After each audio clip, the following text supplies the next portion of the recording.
Oi, meus amores, que bom encontrar com vocês. O ano está quase acabando, mas dá tempo da gente estudar mais um pouquinho. Nós estamos no primeiro capítulo da segunda parte de O Livro dos Espíritos, a parte que trata do mundo espírita ou mundo dos espíritos. O capítulo 1 trata dos espíritos. Na nossa última conversa, nós falamos sobre a escala espírita. Ainda mencionamos que Allan Kardec fez uma organização didática de todas as observações que ele fez a partir dos ensinamentos dos espíritos e orientado também por esses espíritos, ele percebeu a existência de 3 ordens.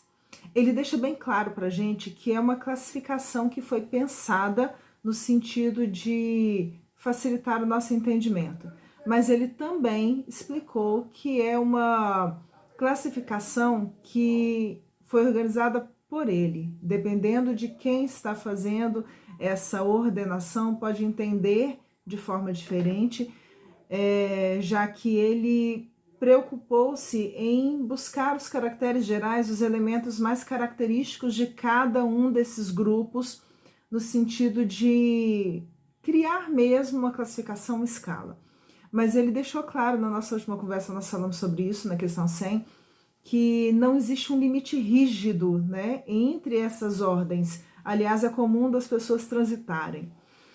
Da parte que nós vamos começar agora em diante, Allan Kardec vai falar sobre a terceira ordem. Ele apresentou para a gente 3 ordens, a dos espíritos imperfeitos, a dos espíritos bons e a dos espíritos puros. Mas ele vai subdividir cada uma dessas ordens em classes, apresentando algumas características, mas deixando bem clara a situação de que nós transitamos por essas classes, mas ele vai apresentar as características gerais de cada um desses grupos. Hoje nós vamos ficar com a explicação geral em torno dos espíritos imperfeitos. 101 caracteres gerais.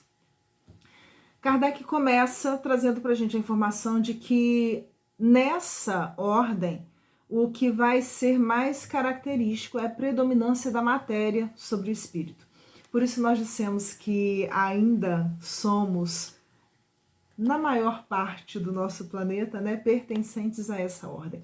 As questões da matéria são para a gente mais importante ainda, infelizmente, do que as questões do espírito. Existe também uma propensão para o mal.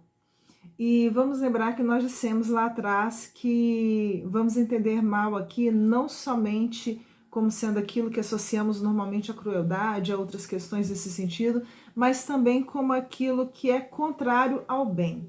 Então, aquilo que não está de acordo com a lei divina, nós vamos colocar aqui nessa categoria que entendemos como sendo mal. Existe a ignorância, orgulho, egoísmo e todas as paixões que lhe são subsequentes. Então, ele começa apresentando já a questão da predominância da matéria, a questão da propensão para o mal, da tendência para o mal e dessa presença da ignorância, do orgulho, do egoísmo e das paixões decorrentes desses vícios. Allan Kardec fala também que tem a intuição de Deus, mas não o compreendem. Os espíritos pertencentes a esse grupo sabem da existência de Deus, ou pelo menos pressentem a existência de Deus, mas não conseguem compreender. Ah, Rogéria, mas só que outras vezes eles disseram que na condição em que nós nos encontramos não dá para a gente ter essa noção. Realmente não tem, e é exatamente por causa disso. Falta para a gente uma série de informações ainda, falta para a gente uma série de ferramentas para conseguir compreender, né, o que é Deus, para conseguir compreender Deus. E à medida em que nós vamos nos desprendendo da matéria e percebendo melhor a nossa condição de espíritos, isso vai se tornando mais claro. Kardec continua. Nem todos são essencialmente maus. É o que nós começamos a explicar. Em alguns, há mais leviandade, irreflexão e malícia do que verdadeira maldade.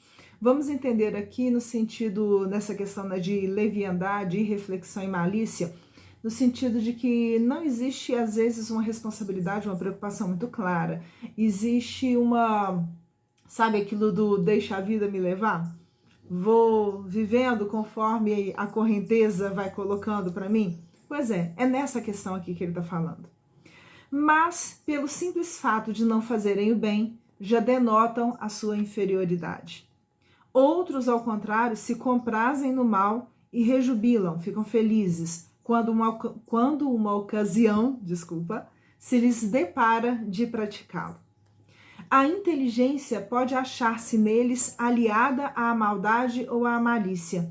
Seja, porém, qual for o grau que tenham alcançado de desenvolvimento intelectual, suas ideias são pouco elevadas e mais ou menos abjetos, vamos dizer assim, infelizes, seus sentimentos.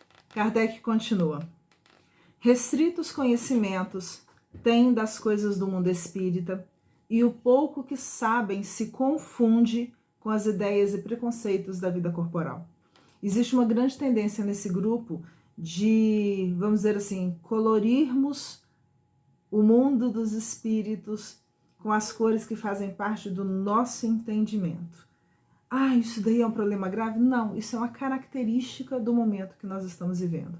Vai chegar a época em que conseguiremos adquirir maiores informações, ter maior domínio sobre nós mesmos, nos libertarmos das más paixões, dos vícios, e a nossa própria compreensão do universo, do mundo dos espíritos será muito distinta.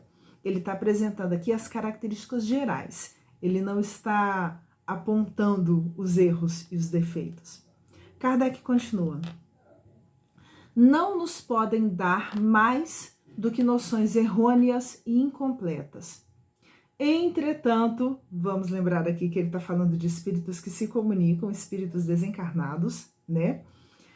Entretanto, nas suas comunicações, mesmo imperfeitas, o observador atento encontra a confirmação das grandes verdades ensinadas pelos espíritos superiores.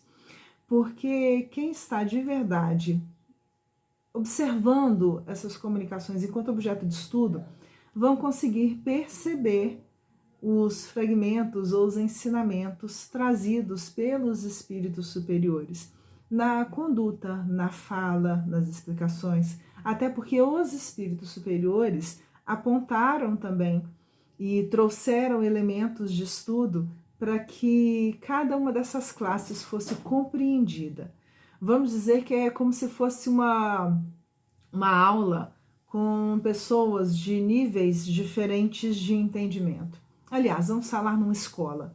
Uma escola com pessoas em níveis diferentes de seriação nessa escola. É provavelmente fácil de percebermos na explicação de uma criança do ensino fundamental ou de um adolescente do ensino médio, mesmo que seja de forma, vamos dizer assim, simplificada ou até mesmo um pouco empobrecida, os conhecimentos que são apresentados pelo professor daquelas crianças. A diferença é que eles vão traduzir essas informações de acordo com o nível de entendimento de cada um deles. É o que nós fazemos. Dentro do nosso nível de entendimento, nós colorimos esses conhecimentos com as cores que fazem parte do instrumental que a gente tem à disposição. Vamos tentar pensar mais ou menos assim. Na linguagem de que usam, se lhes revela o caráter. Todo espírito que em suas comunicações trai um mau pensamento pode ser classificado na terceira ordem. Conseguintemente, todo mau pensamento que nos é sugerido vem de um espírito desta ordem. Vamos lembrar também que existe uma lei chamada lei de atração.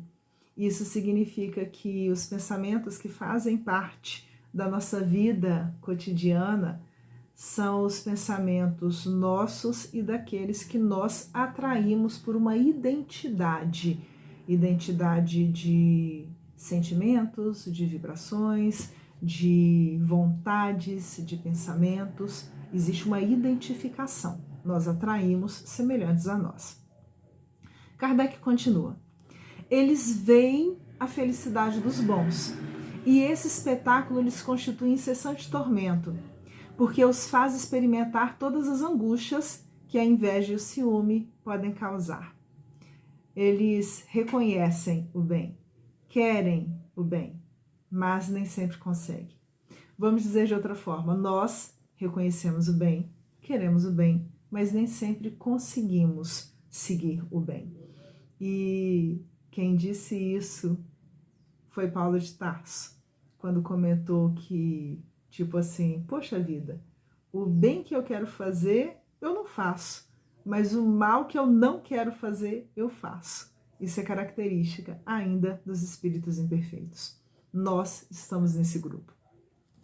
Conservam a lembrança e a percepção dos sofrimentos da vida corpórea, e essa impressão é muitas vezes mais penosa do que a realidade.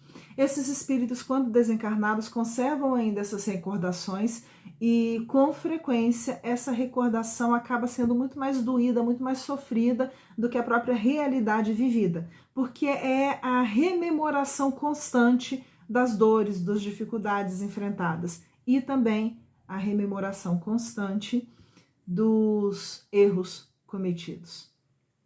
Sofrem, pois, verdadeiramente pelos males de que padeceram em vida e pelos que ocasionam aos outros. E como sofrem por longo tempo, julgam que sofrerão para sempre.